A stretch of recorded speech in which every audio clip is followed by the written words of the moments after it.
Hello, welcome to my pipeline integrity video series. My name is Colin Scott. I'm a pipeline integrity engineer based out of Calgary, Alberta, up in Canada. Today's topic, I'm going to be talking about LRB analysis using the GEM. So for those of you that don't know your TLAs, that's leak rupture boundary analysis using the gamma exponent model. Hopefully some of you have seen my gamma exponent model videos before and have a little bit of a sense of how that works. When it comes to the pipeline integrity industry, there are going to be a lot of times where we're going to use a failure pressure model to figure out or to predict at what pressure or what strength a given crack or corrosion flaw is going to fail. That's a very important part of the business. But we also want to find out if that flaw does fail, do we expect a leak or do we expect a rupture? That comes into our consequence analysis. If we have a leak, it's going to tend to be a relatively lesser issue, but if we have a rupture, it's going to tend to be a much larger issue. So we'd really like to have a good handle on what's going to happen in the event that one of our cracks or corrosion flaws fail. So that's what we're going to look at today. So here's my gamma exponent model for surface cracks. Hopefully some of you have seen this before. You'll see from a mathematical perspective, this model looks very much like the original log secant model, but there are a few key differences. The original log secant model that's used for failure pressure prediction that was developed by the Battelle Institute in the early 1970s was based very heavily on length factors. I've basically gone back to the drawing board and I've redefined or rederived those equations using a focus on depth, and things turn out to be a little bit different. So here, starting from the left, I have S surf is going to be the failure strength of a surface flaw, or the predicted failure strength of a surface flaw. S flow is our flow strength. We've got 1 minus A over T to the gamma exponent. So 1 minus A over T is essentially our remaining ligament. A is our flaw depth and T is our wall thickness. We've got a 2 over pi arc cos exponential pi times K squared material over 10A S squared flow. So our K mat is going to be our toughness, our A is our crack depth, and we've got flow strength there as well.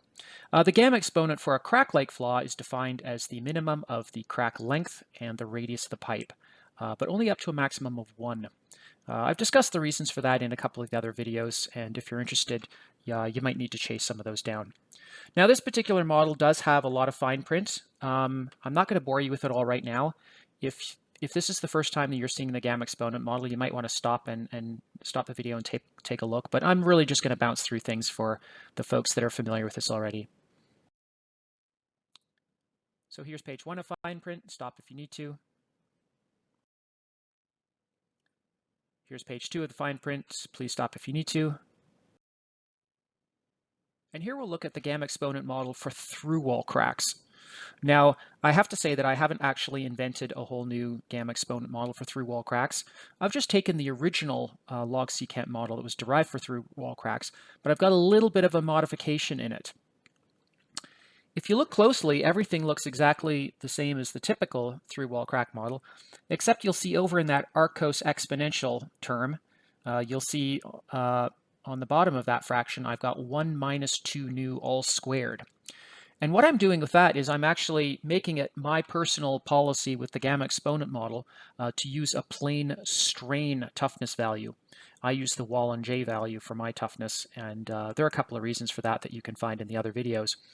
But in order to handle a through-wall crack, I need to think about plane stress conditions. And that means taking my material toughness and modifying it in order to get a higher plane stress value. So that's where the 1 minus 2 nu squared comes in. That comes down to all of our elasticity theory, and I'm not going to bore you with that here, but it's an effective conversion factor, which I've demonstrated works pretty well. We have a Foley's factor here, m, which is based on the length of the flaw squared, divided by the diameter and the wall thickness. Hopefully, if you're looking at this video, you're familiar with the Foley's factor and can find one of those. So let's think about a little bit of leak rupture boundary logic. Basically, what I'm suggesting here is we do 2 calculations. You're going to calculate what's the failure strength of the surface flaw, and then you're going to calculate what's the leak rupture boundary strength using the through-wall flaw. So if your surface flaw strength is fairly low and it's lower than the leak rupture boundary strength, then you're going to predict a leak. And this is much more likely if you have a deep and or a short crack. However, if you have a very, very high failure strength of your surface flaw and it's higher than the leak rupture boundary prediction, then you're going to predict a rupture.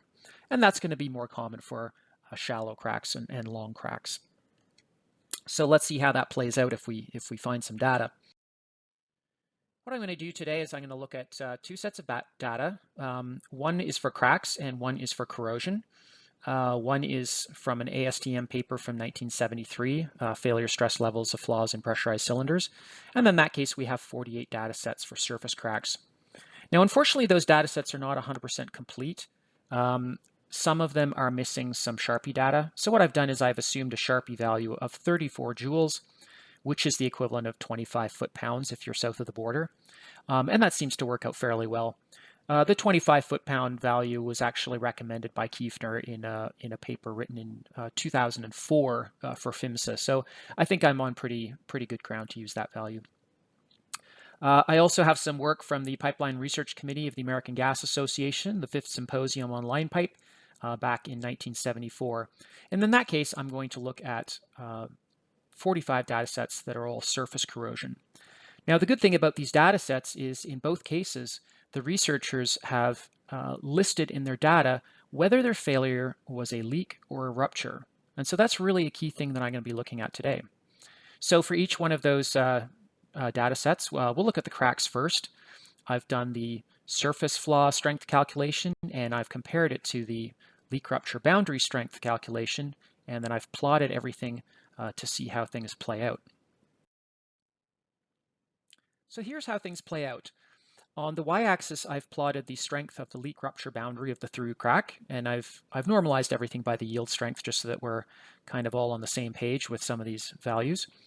On the x-axis, I've got the surface crack strength, so I'm using my basic surface flaw GEM model there. And what you'll see is all the data is either represented by an open green diamond, which represents a leak. And when I say a leak there, I mean that's a true leak in the experiment.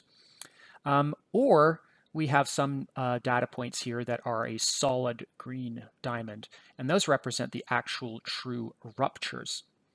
Now, if you think about it, when we're comparing these two strengths, you would expect that the data points that are in the upper left of this plot have leak predicted. And you'll see that most of the data points there turn out to be open symbols. So that's a really good sign. It means that the philosophy is working at this point. If you look at the lower right side of the diagram, that's where you expect to have a rupture. And yep, you do actually see a lot of solid symbols there representing a truly corrected rupture. So far things look pretty good. I can do a few little statistical things like looking for things like false negatives and false positives just to see how effective the model is. And when I do that, I find myself in a pretty good shape. So with this data set, I found that there's one false negative. So a false negative means there's a data point where my mathematics predicted that there would be a leak, but then it actually turned into a rupture. So this is a bit of a safety concern. You don't want to have false negatives. In this particular data set, my false negatives amount to 3% of the data set, which is not too bad, but it's something to be cognizant of. I also have some false positives there. My false positive rate is 13%. So a false positive means that I've done the mathematical prediction and I'm predicting that there would be a rupture, but actually in real life it turned into a leak. So it was a little bit conservative, a little bit too safe. We're okay with false positives, but we don't want to have too many of those because that might end up costing a lot of money in terms of planning for consequences that don't actually turn into big problems. So this is all for crack-like flaws, and things look pretty good. Now I'm going to show you something that's kind of interesting with crack-like flaws that I'd never really thought about before, but is kind of an interesting thing to think about. Here I've got the two models. The first one is the gamma exponent model for the surface cracks, which I've kind of repackaged. You'll have to trust me that this is the same mathematics that I showed you early on. It's just been repackaged a little bit so that it looks like some of the other log secant models you might have seen before. And then at the bottom, I've got the the gamma exponent model, which is really just the original log secant model for through-wall cracks that's been kind of tweaked and modified a little bit with that 1 minus 2 nu squared correction factor to account for plane stress versus plane strain conditions. So those are the two models that I'm working with. And if I repackage these a little bit more, here, you'll find that I can get the material toughness onto the left side of the equation in both cases. So if you look at the top there, I've got k squared mat over flow strength squared. In the lower equation, I've got k mat squared over flow strength squared, but you will not see that k mat, you will not see that material toughness anywhere on the right side of the equations. Okay, that's a very interesting thing, because that means essentially what you can do is you can take toughness out of the equation when you're looking for a critical depth length boundary for leak rupture calculations.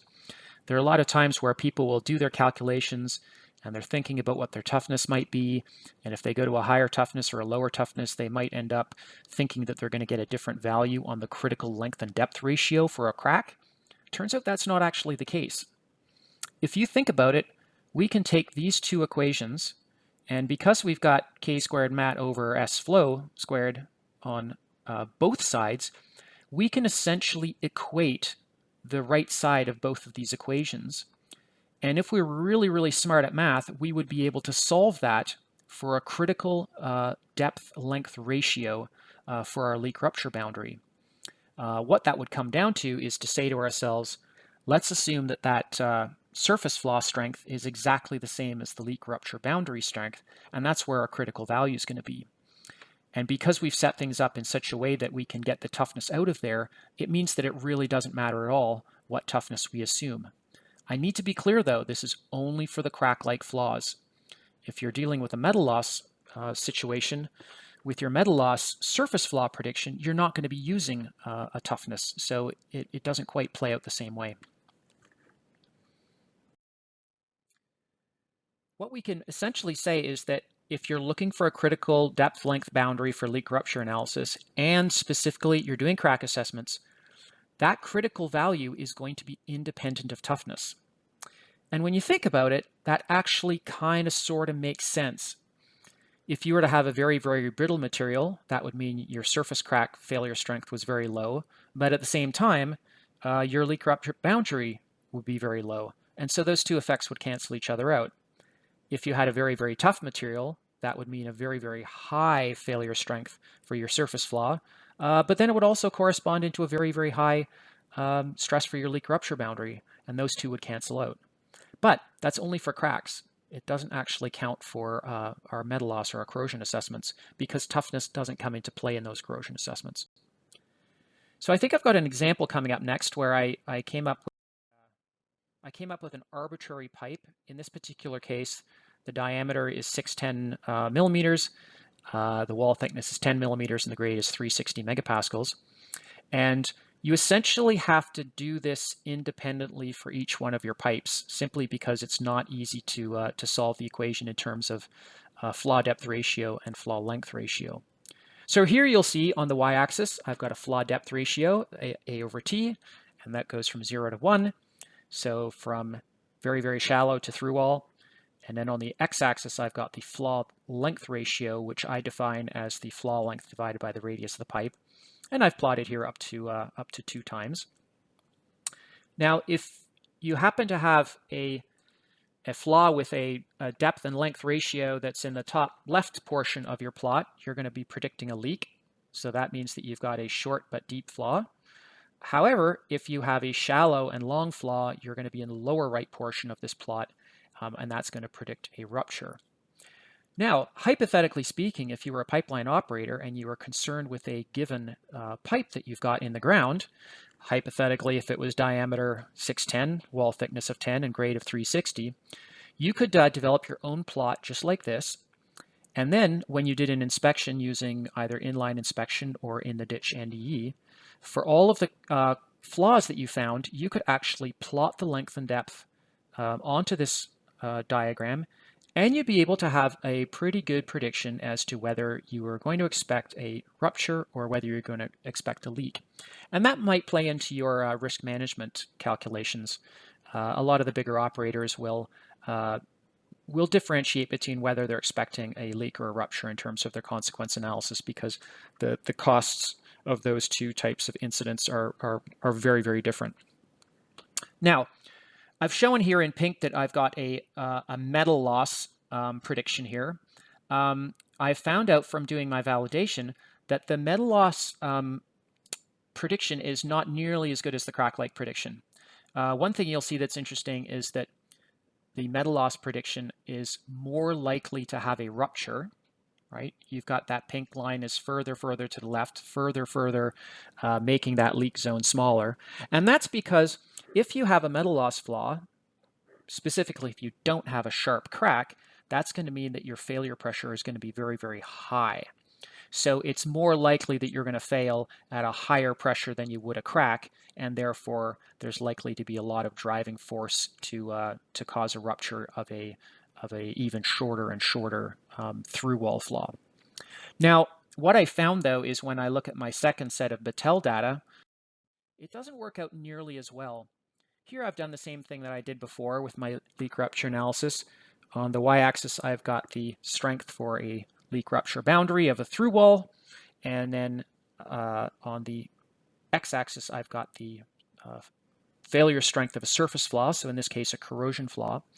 And you'll find that in this case, I don't have a nice clear delineation between the leaks and the ruptures in terms of my data. They all seem to be scattered pretty much together on what turns out to be the rupture side of the diagram for this particular case.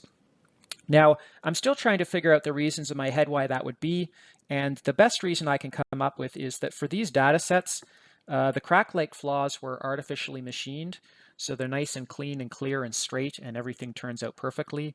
But for the corrosion data that I'm looking at, these are natural corrosion flaws.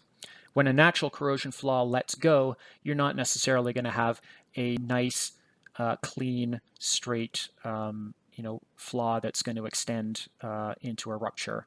You're going to get something that's kind of a hybrid, twisted, mangled mess of metal, which doesn't necessarily match up nice and geometrically to my equations. So that's something that I need to think about. What it tells you is that although your critical length and depth for your corrosion flaws is more likely to predict a rupture, that turns out to be quite a conservative assessment. I'm still looking for a way to clean that up. If we look at the statistics here, there are an awful lot of false positives. So the false positives are those features which the mathematic predicts will fail as a rupture, but then they actually turn into a leak, so they're not quite as horrendous as you might think they are. So that's something that I'm working on, and if I come up with any clever ideas, I'll probably put something together and post it for you, but that's a little ways off. For those of you that are interested in some further viewing, I do have a series of pipeline integrity videos. Most of them are based around the gamma exponent model, which I developed. If you look at that top series, number 1, pipeline integrity, things that make me go, parts 1 to 6, in that I'm basically putting together a critique of the original Battelle NG18 equations. I think that there's a very serious length-depth issue that needs to be resolved by industry. And so that really explains why I've made this move towards developing the gamma exponent model and followed up with various secondary studies that you can take a look at if you're interested. I also do have some real publications, one of them through NACE and 2 of them through ASME. I'm working on a couple of other NACE papers that I hope to share with you in the near future. Dig those up if you'd like. And if you've made it this far, thank you very much for your time. I appreciate it. I hope you followed along with the arguments I was making. It seems to me that for the crack assessment side of things, the leak rupture boundary approach that I've presented seems to work out fairly well. Though you'll see that the metal loss, the corrosion flaws are a bit of a work in progress. The methodology I've got at this point seems to be overly conservative, I think simply because of the nature of fracture of corrosion flaws. So I'm hoping to come up with something clever that will clear up the little issues associated with that. So thank you for your time, and until next time, have a good day.